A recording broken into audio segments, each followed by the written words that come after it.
இரண்டாம் வாசகம். திருத்தூதர் பவுல் தீத்துவுக்கு எழுதிய திருமுகத்திலிருந்து வாசகம். அன்புக்குரியவரே, மனிதர் அனைவருக்கும் மீட்பராம் கடவுளின் அருள் வெளிப்பட்டுள்ளது.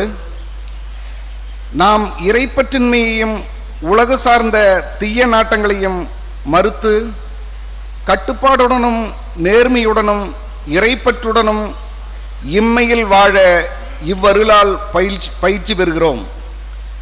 மகிழ்ச்சியோடு எதிர்நோக்கி இருப்பது நிறைவேறும் என காத்திருக்கிறோம். நம் பெருமைமிக்க கடவுளும் மீட்பருமாகிய இயேசு கிறிஸ்துவின் மாட்சி வெளிப்படப் போகிறது.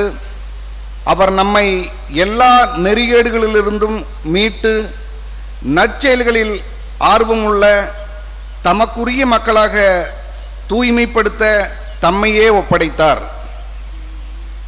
நம் மீட்பராம் கடவுளின் நன்மையும் மனித நேயமும் வெளிப்பட்ட போது நாம் செய்த அரும் செயல்களை முன்னிட்டு அல்ல, மாறாக தம் இரக்கத்தை முன்னிட்டு புதுப்பிறப்பளிக்கும் நீரினாலும் புதுப்பிக்கும் தூய ஆவியாலும் கடவுள் நம்மை மீட்டார். அவர் நம் மீட்பராகிய இயேசு கிறிஸ்துவின் வழியாக தூய ஆவியை நம்மீது நிறைவாக பொழிந்தார்.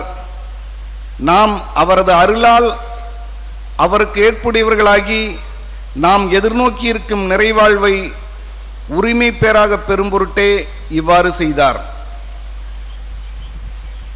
ஆண்டவரின் அருள்வாக்கு.